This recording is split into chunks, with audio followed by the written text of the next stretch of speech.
Ayan guys, luto na yung isda. Tinulang isda na matambaka. Okay, ulam natin ngayon for dinner. Ayan. Sarap niyan. Lalo na sa malamig na panahon. Okay. Hi guys, good evening. Again, this is Kainax TV. So, dinner time na naman tayo. So, magluluto tayo ngayon ng ating ulam. Ang lulutuin natin ngayon guys ay ang paborito nating sabaw, tinulang isda na matambaka. Okay? So, ayan guys, yung matambaka na isda. Okay? Ito yung matambaka na isda. Ewan ko lang sa mga Tagalog, no? Anong tawag dyan sa mga Tagalog. Pero sa amin dito sa Kabisayaan, sa Davao City, matambaka. Okay? So, isdang matambaka, tinulang isdang matambaka. So, yun ang main ingredients natin. So, ready na yung mga ilalagay natin. So, yung mga ilalagay natin sibuyas, luya, kamatis, at ang kulikot, no? Sili. Okay, green chili, long green chili. Okay? So, nagpakulo na tayo ng tubig dito guys. So, kumulo na siya. Ayan, tingnan natin. So, nagpakulo na ako ng tubig. So, pagkulo niya guys, so ilalagay na natin tong ang sibuyas, luya, at ang kamatis. Okay? So, lagyan na natin yan guys. Then, takpan muna natin. Kulungin natin ulit guys. Yan, tinakpan natin. Okay? Alright. So, tinakpan natin yung liquid yung pinakuluan natin na tubig. Okay? So, nilagyan na natin ng lamas, sibuyas, luya, at kamatis. Okay? So, pagkulo niyan guys, ilagay na natin yung isdang matambaka. Okay? So, sa mga hindi marunong magluto dyan, so madali lang gawin ito. Sundan nyo lang yung step, no? Paano? Okay? Magpakulo kayo ng tubig, then pag kumulo, ilagay nyo na yung mga lamas, yung mga ingredients na sibuyas, luya, at ang kamatis. Okay? So, alright. So, kumulo ulit. So, kumulo ulit guys. So, ilagay na natin tong isdang matambaka. So, nilinis na natin yan guys. Tinanggal na natin yung hasang, no? Okay, yan. Okay. So, takpan natin ulit. Takpan natin ulit guys. Yan. So, lulutuin lang natin yung isda. Okay, din titimplahan natin yan mamaya. So, dagdagan lang natin ng konting sabaw. Dagdagan natin ng konting sabaw. Okay. Yan. Okay, so, pakuluin natin yan guys. Lutuin natin yung isda. Then, idadagdag natin yung sili, kulikot. Then, titimplahan natin ng asin, paminta, at saka MSG, yung bitsin. And then, last na yung pechay. Okay?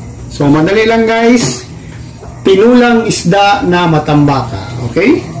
Yun ang ating ulam na, yun ang ating ulam ngayon. Okay? Madali lang. Lutuin.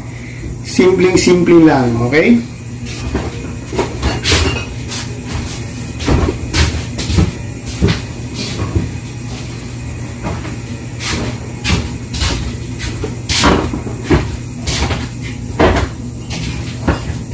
Okay guys, ayan, balik tayo. Then, pwede din ito guys, no?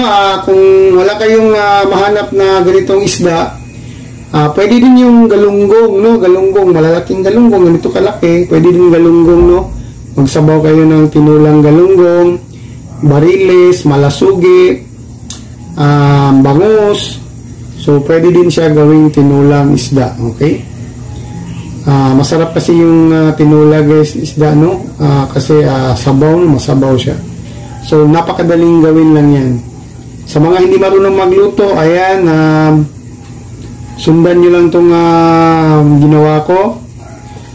Madali lang siyang gawin ang tinulang isda. Okay?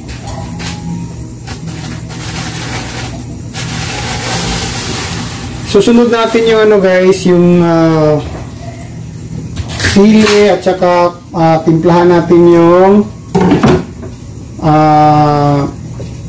nilito natin. Okay? So, ibabad lang natin itong pechay.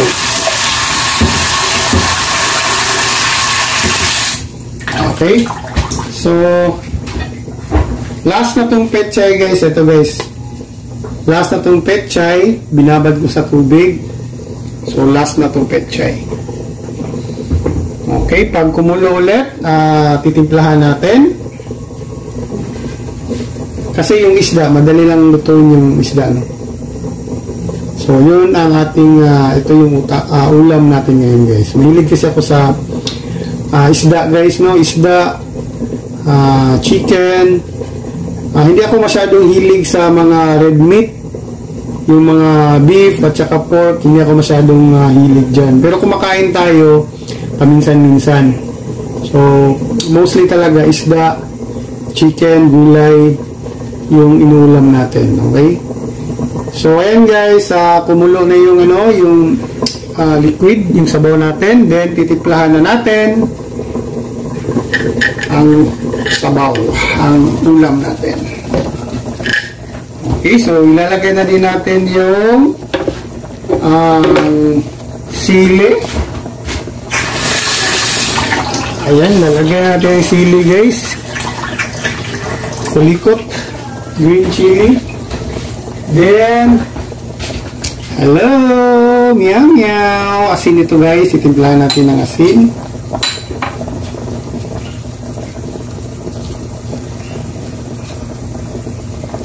Titimplahan natin ng asin guys.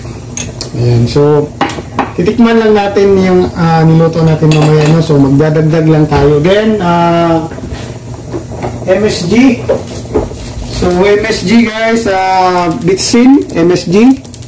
Bitsin, MSG. So, lagyan natin ng MSG Bitsin. Okay. Right. Okay.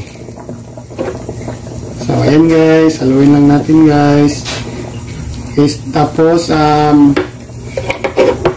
black pepper. Paminta. Lagyan din natin ng paminta. Ayan guys, paminta.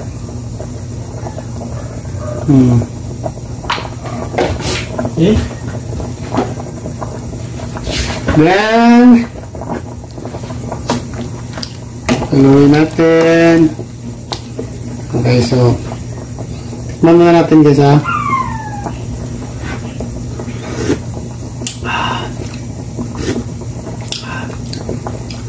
So, magdadagdag ako konti ng asin guys. Yan, asin. Okay, then tatakpan natin. So, last na yung pechay. Last na yung pechay. Okay. Last na yung pechay guys. Madali lang naman maluto yung isda guys, yung tinulang isda, no?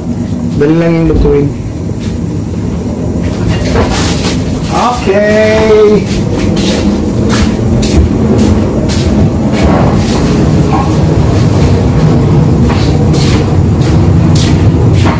So, alright. So, hintayin na natin guys. Mga ilang minutes. Luto na yan.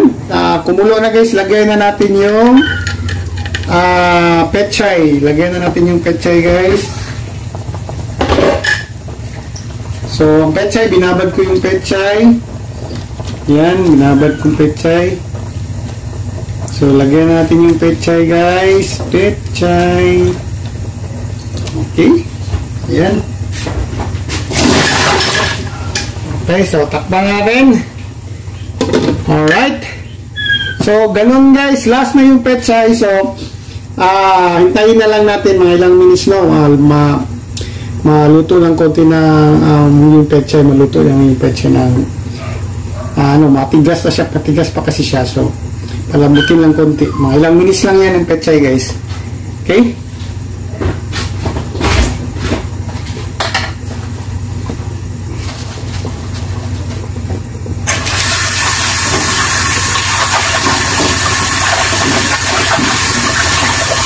Okay, guys.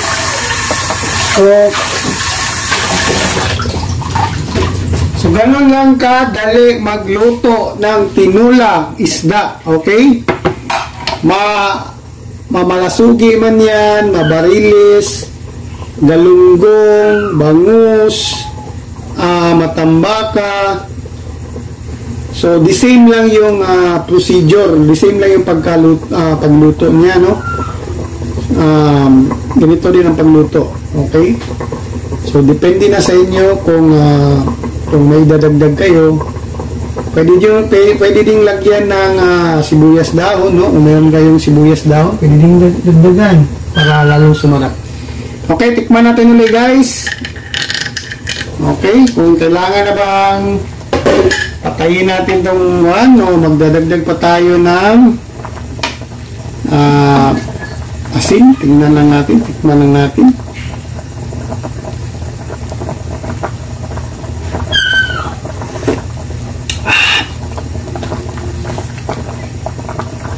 Sarap, guys.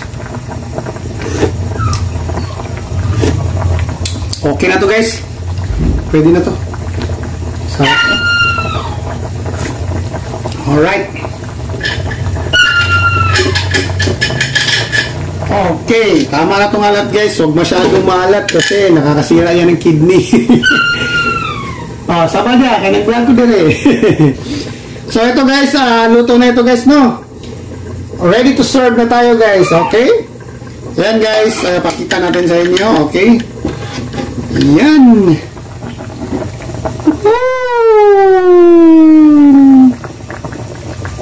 Sarap na ang ating ulam.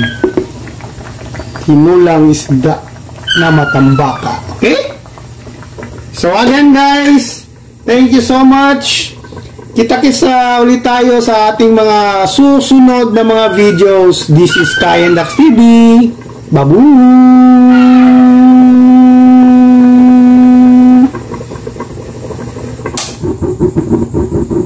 Patayin na natin.